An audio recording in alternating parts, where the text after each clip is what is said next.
Hi and welcome to my channel, and welcome to my first impressions and a bit of a mini review of the Samyang 85mm f1.4. Let's get into it.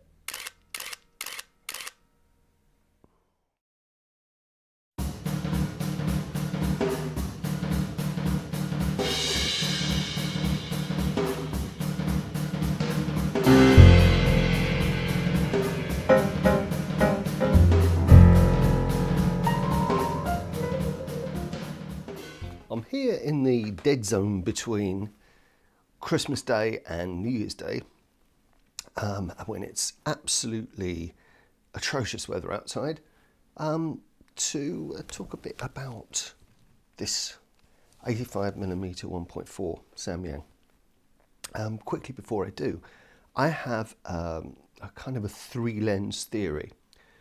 My ideal lens kit for 35mm is normally a wide angle prime that's quite wide, 24 usually, 50mm standard, and an 85mm, or 100 sometimes.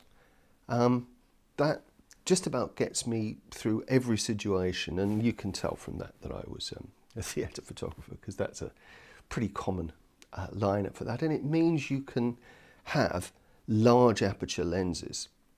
Nowadays everyone goes on with the B word, bokeh, about wide aperture lenses, but you know, sometimes they're useful for just getting the shot in low light, which is how I've used them in the past mostly.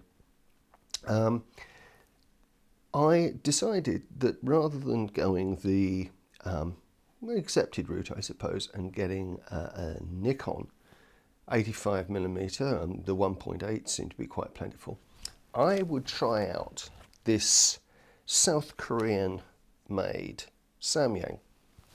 I have not had a chance to get my hands on a Samyang before. I've seen quite a bit about them, and I was absolutely fascinated and thought, what the hell, I'll pick up one second hand and see what all the fuss is about. This is, technically speaking, I believe a Mark 1 85mm f1.4 AS-IF UMC in Nikon F mount, obviously. I've taken a look at the Mark II, and I can see very little difference apart from cosmetics and the fact that it apparently has a declicked aperture ring, which will suit video shooters pretty well. I shoot video with the Sony A7, which I'll be using this on, and currently is what's shooting this. But I never tend to worry about clicks, because I tend to shoot with artificial light at one level, and that's pretty much it. Anyway, let's get into talking about this lens. Okay, my copy was second-hand. I bought it for around £150, and it came in a nice box with a kind of velvet lens bag, which I wouldn't use because it's not very protective, but and it came absolutely unmarked. I think I was quite lucky there. And first impressions,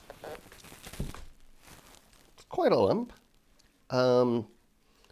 It's pretty well put together. I spotted I suppose a con for it pretty much immediately, in the sense that although most of this lens appears to be metal, the front end and the filter ring appear to be kind of polycarbonate, so possibly not as robust as it might be, but then similar to some Nikon AF lenses. Everything about this to me says quite a high quality lens. As other people have pointed out with these Samyang lenses, Samyang, yeah, they are, they have some corners cut, and one of the corners that is cut is that the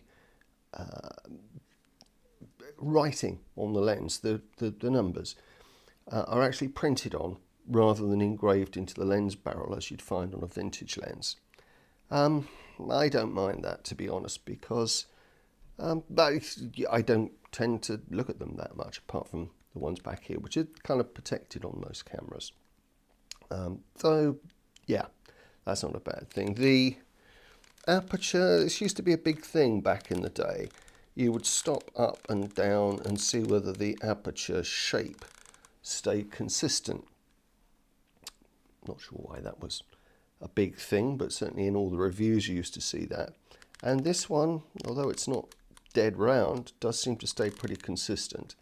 I'm not sure how many aperture blades it's got. I will put that in a note. But it's not super smooth.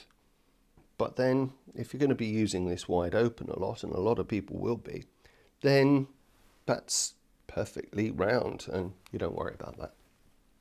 The lens mount is aluminium and looks to be very good quality. The front element, as you can see, is absolutely huge.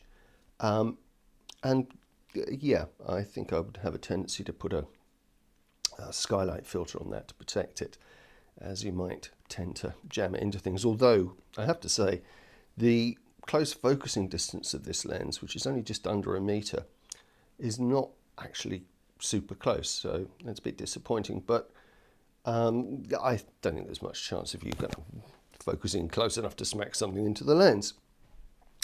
Comparing this to my 60mm Nikon micro Nikon macro lens, it actually comes out lengthwise as being roughly the same, but it's quite tubby and round, and it's a little bit heavier.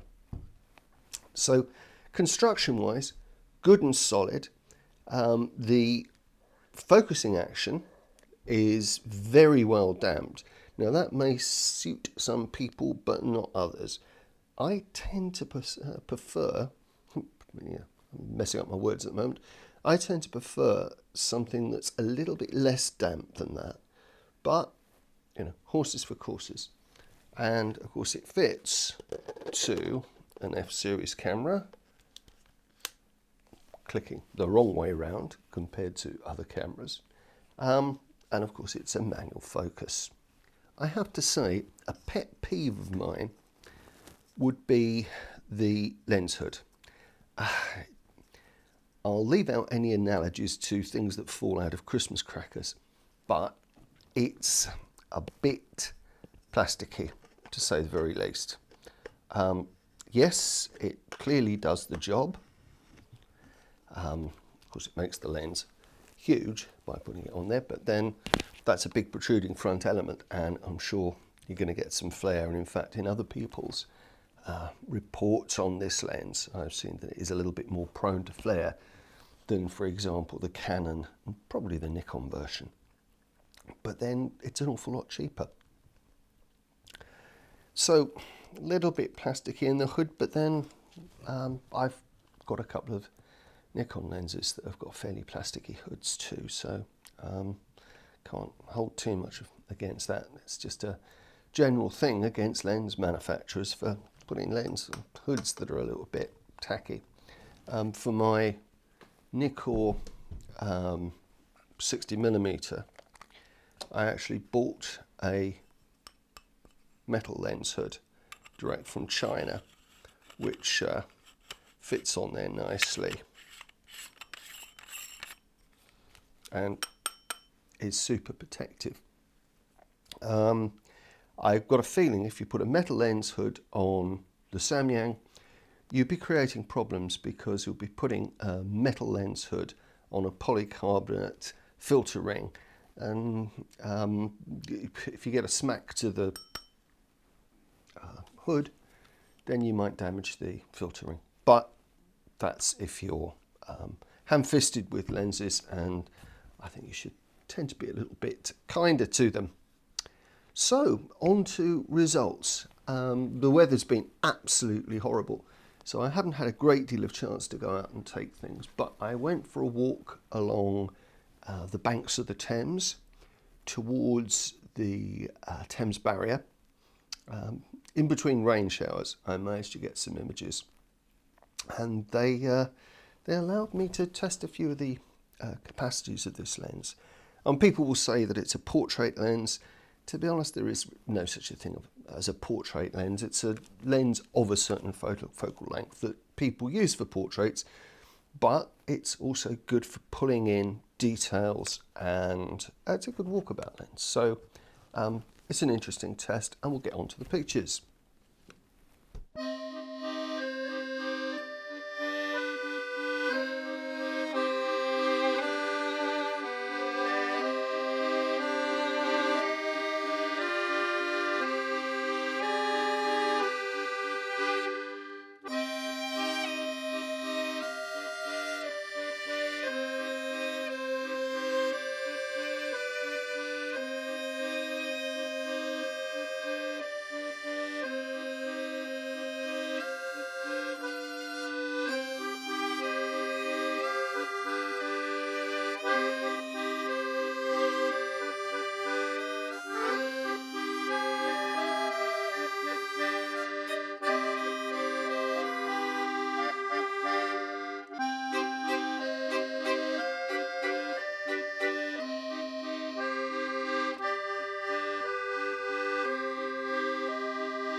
Okay, so how do I think it performed?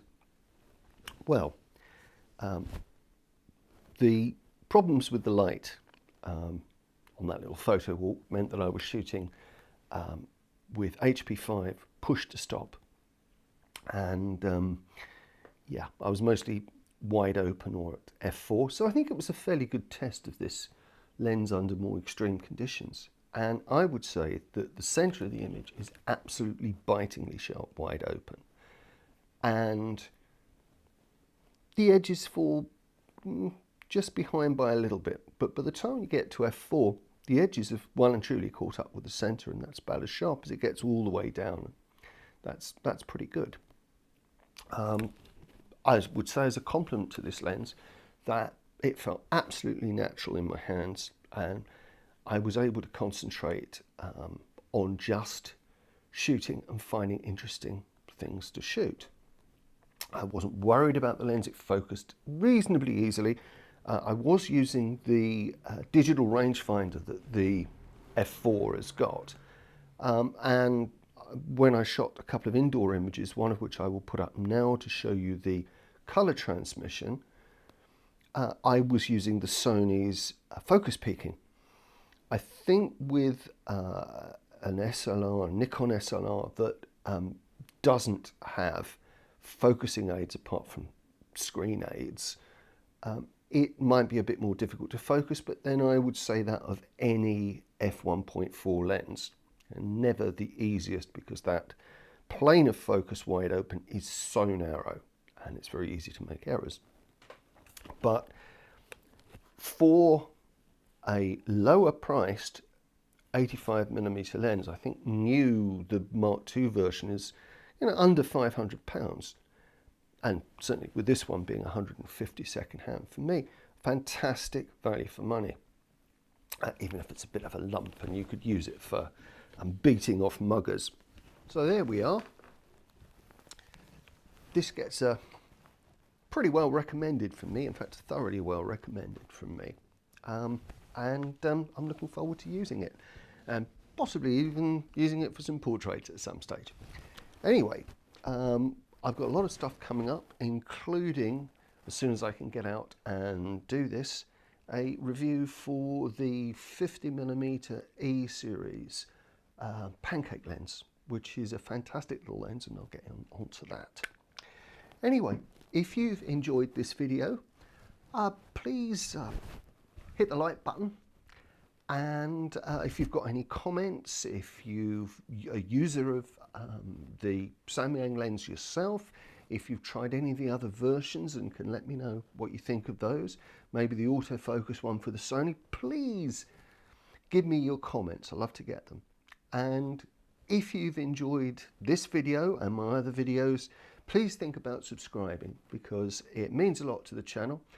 We've just broken 200 subscribers, and I'm really pleased and hoping to go onwards and upwards. So until I see you again, take care of yourselves, keep taking pictures, and have a safe and peaceful new year. Bye.